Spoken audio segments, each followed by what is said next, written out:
Demanding excellence. This is a topic that has been on my mind. It's kind of an extension of the expectations conversation I had, because it's been on my mind since then. And I wrote it down thinking, like, I'll shelf that for later because right now I just couldn't think of a way to have a long conversation about it. I honestly still don't know if I can have a long conversation, but it doesn't have to be long. It's just going to be whatever it is. Um, Demanding excellence is something that, from my days in education, was just those two words together. Like, that small phrase was something that I put together sometime in there. Maybe it was when I was doing my internship, or shortly before, or shortly after. But I believe I put that together before I actually graduated with my education degree. So it's something that, it's been like uh, 5 years almost. So um, it's been on my mind for a long time, and it's something that I used to put. I think at the very beginning, maybe my first like cover letter ever, I had that in there, and then I was advised by someone else. Maybe that's a little too aggressive of a term, and I understand why, but at the same time, that philosophy has never really left me. It's usually been in the context of just what are my expectations from other people. In this specific way that I was thinking of it at the time was expectations from students. What am I expecting? I am expecting excellence. I am demanding excellence. This is the thing that for some reason rubs a lot of educators the wrong way. I'm not 100% sure why. Like I said, not 100% sure. I have some ideas as to why, and maybe it's why I am choosing to maybe refine my thinking on that as well. I don't know if I'll ever stop using that phrase because to me, it makes sense. To me, it is still a worthy phrase, and is something I still believe in. So I should clarify right away that when I talk about demanding excellence, I'm not just talking about demanding excellence from others, it's of myself as well. Which is a struggle, which is, I guess, why I'm having this conversation. Because, again, of that conversation I had about expectations, what to expect from others, how to expect certain things from myself, I don't even remember how much I got into that, really. I'm sure I addressed it in some way, I just don't know how involved it was. And, yeah, that just brought me to today, where I didn't get a call for work today, which was good because I was tired, and I stayed up a little too late, and I got a bunch of stuff done today. Not as it doesn't feel as productive and amazing as I would have liked it to be because I haven't even left the house yet, and it is 2:30 in the afternoon. I did some video editing stuff. I did a little bit of cleaning. I put away laundry. I took a bath. I did some had a tea. Had some lunch. Watched a little bit of a show. Whatever. I don't need to tell you everything I did in my day.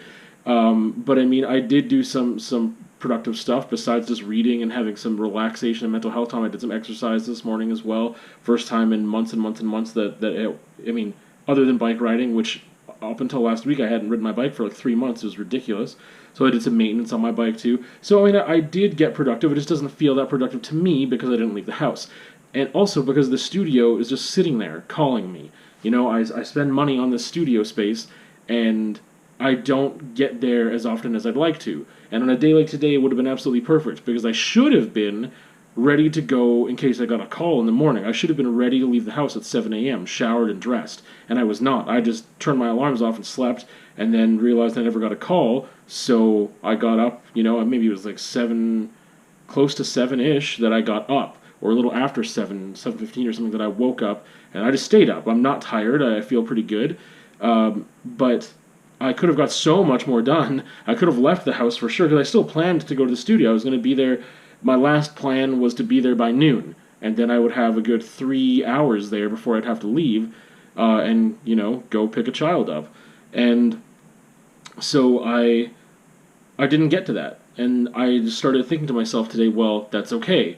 Like, I need to change my idea of productivity. I need to be more positive about even my own days, and that I had this stupid phrase that I've seen so many times, and it's usually related to working out stuff, like no bad days or whatever, like this faux positivity, inspirational movement, Instagram text story garbage. I call it garbage because usually it's very hollow.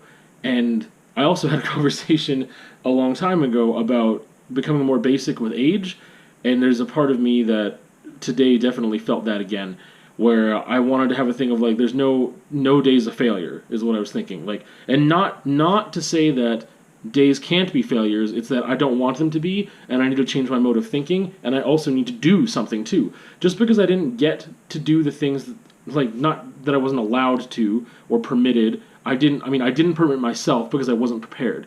Just because I let's say I failed part of the day does not mean that I failed the whole day. I think this day is still going to be a success. I pretty much know how the rest of the day is going to go. It was my morning that was kind of variable as to what I was going to do, and I guess the early afternoon here. But I'm committed to, seeing this as a win because of the things I got to do. I haven't exercised. I have chosen to forego exercise of that nature for so long that I can't recall, and I got to do that today. I pushed myself to do that today, and I did it, and I accomplished it, and I felt good, and I feel good now. So this whole thing has to do with demanding excellence from myself, and mostly when I think of that phrase, it is how I am demanding excellence from others, and how these expectations are, I don't want to say unfair, but I guess they're unattainable sometimes. I don't think excellence is a bad word. I don't think demanding is a bad word either. I think that maybe demanding is the problem that, or is the problem word probably more than excellence is, because I could say something like, I want to provide an opportunity for excellence to be achieved in the classroom. Like if I was putting that on a cover letter for a teaching position, that sounds a lot better than I demand excellence from my students. Absolutely, that sounds better.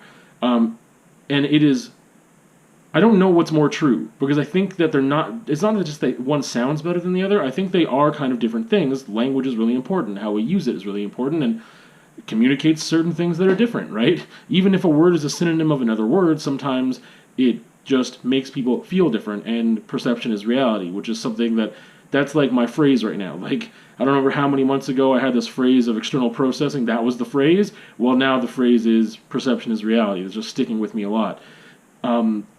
That's that thing, though, is that I feel that difference in wording, and I just came up with that other wording now, like providing an opportunity for excellence to be attained or achieved or what have you, that sounds so much better. It sounds so much more positive. It sounds, again, providing an opportunity.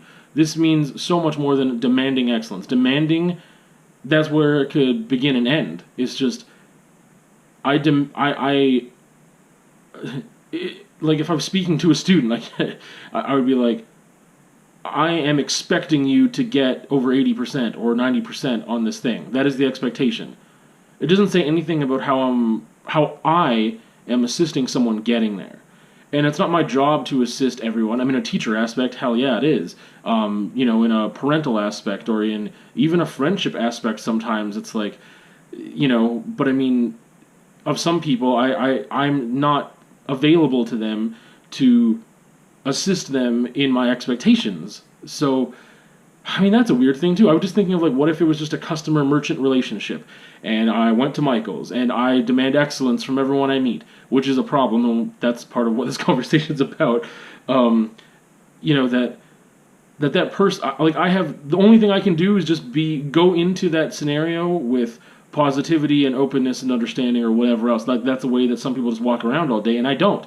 And maybe this conversation will help me do that, because I feel like the only thing I can do in that scenario, in that interaction, is to be like polite and positive and whatever, right? And assume that they would be the same. And when they're not the same, it's just like, hey, well, what was I supposed to do? I'm not in a classroom with them, setting them up over the course of weeks and months to become someone who's a critical thinker and therefore eventually demands excellence from themselves. Because that's really, when I demand excellence from somebody, it's really that my expectation is that they want to be the best they can be. That's, to me, what demanding excellence means. Excellence is a different bar for everybody. Like, everyone is at a different starting place, and we can talk about equality, and we can talk about equity, and things like that. There's a certain bar, and sometimes that's different for everybody. I mean, everyone's starting place is different, but I mean, how I want to be treated as a customer is pretty much the same, right, from any person I meet. Obviously, there's going to be circumstances where people are in a way different place that day, and they can't treat me the way that they would even like to treat me. It's just not available to them at that moment, mentally, emotionally, physically, whatever it is. There's always circumstances, and there's always things that I need to be more attuned to and forgiving of and understanding of and patient of and all these other synonyms that might latch on better for you. So having this conversation helps me think that way, helps me feel that way, because I'm talking about it that way and realizing those are things that I need. How I go about demanding excellence is the problem. Demanding excellence is not. And I think that's that key from just that exchange I just had with myself, that whole difference in phrase that I didn't come to this conversation with. Demanding excellence is what I came to this conversation with, and I already created this other thing that just created a bridge to this place of, well, no, it created another place, and now I'm creating the bridge. It created demanding excellence is an island over here, and providing an opportunity for excellence to be achieved is over here on this other island, and now I'm making the bridge. So I really think that I can't demand excellence without being on this other island first, and that is the island that is, I'm providing an opportunity for that. So whether it be in a parental aspect, and saying, I demand excellence from these children, or that to me, when I say that, I know how it sounds very blunt and bold, slightly aggressive depending on my tone too, because I had an argument, in the past couple of weeks where I said, like, why is demanding excellence so horrible? Like, why is that, like, and it's not. I don't think anyone was arguing that it was horrible. What's horrible or negative and not good is how I demand that excellence and how I react when it isn't met. And I need to start over here and provide an opportunity. And even when that opportunity is not met, obviously I need to be able to change how I react to that opportunity not being met. That's for sure. 100%, that's for sure. Because I don't react well sometimes to that. Sometimes I do, and sometimes I don't. It's not consistent, and that's a problem. I want to be consistent. It's something I demand from other people is consistency. It's one of the things that I can't... It's really difficult for me to be close to someone in any type of relationship if they are not a consistent person. And maybe I focus so much on that, I'm projecting that expectation on other people because I have a difficult time with it.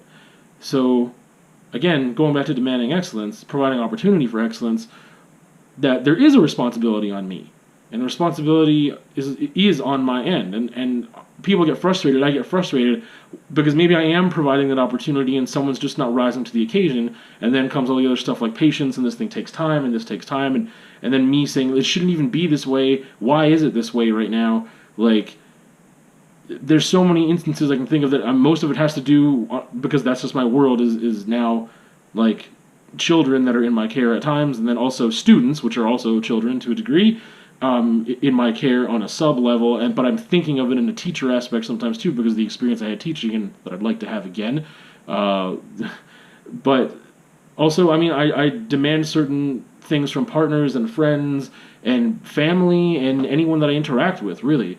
But I need to provide an opportunity.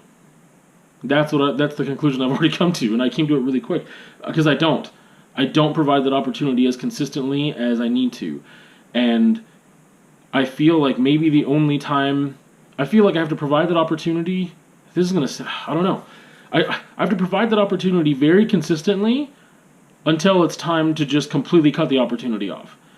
And what I mean by that is, like, if I have a family member or a friend or whatever that isn't rising to the occasion of whatever the standards are, which could be just being a respectful, decent human being, if they're not rising to that standard, I mean, I need to provide, up to that point, hopefully, every day or whatever, I provided an opportunity for them to meet my expectations, and then at some point, I've come to the conclusion they are not providing, or despite me providing that opportunity, they are not meeting it, so that just has to be it. I don't really know where that middle ground is, of, like, provide opportunity. I mean, there's something, that's said a lot of, like, yeah, you can always forgive people, but it doesn't mean you have to be stupid and let them, you don't have to give them another opportunity to hurt you, right? It's like, yes, I lent my friend money and then he used it on something he didn't say it was for, and it was something negative and destructive or whatever. It was just, and now he needs money again for the thing he was supposed to get the other thing for. Whatever it is, for someone to abuse your trust doesn't mean you can't forgive that person. It just means, like, you forgive that person, but you don't necessarily give them your trust again, right? Like, you don't necessarily give them another opportunity to hurt you. And I don't remember where I was going with that exactly. But I guess the middle ground. I don't know where the middle ground is. Like, you start trusting someone less and less and less, but how does that relate to action? So how does that relate when I'm talking about, giving someone an opportunity to meet your standards, and then eventually you realize they just don't? I don't know. Either, I guess you could lower the standard, but this goes back to that conversation on expectation. I don't really know how to lower the standard. So that's on me. I just don't know how to do that. I'm really not sure how to lower that standard. I mean, I guess I just did. For me, the patience aspect is lowering the standard in a way, in a positive way, in a good way, is by saying, I know this isn't going to happen overnight, and therefore the standard that I want this person to get to is still over here. And just because they're not there right now doesn't mean they'll never get there, and I need to be a part of the solution in helping them progress. That's what needs to happen. And that I don't do that often enough. So I guess that's a way of lowering the standards, by being more patient. And if the standard is never going to change, like the final standard isn't going to change, again, I just don't know how to bring it down. I just don't. Either someone's like at the standard and above it, and there's still a bunch of there's still a spectrum of, yes, you've met the standard, because some people go way above and beyond, and some people met the standard, and there's still a spectrum of, you didn't meet the standard and lower than that. However, I find that when someone doesn't meet the standard, there's less of a spectrum for me. It's like, you just can't even do my bare minimum of being a decent human being, so you're just trash. Like, everyone's just trash that's beneath that standard is usually how it is for me. Which I have a hard time saying that's not fair. I just don't know. It's hard for me to... I feel like I'd have to deconstruct what my standards are and everything else, and this isn't what this is about right now, and I don't know how many hours you got to listen to that, because I haven't even figured it out yet.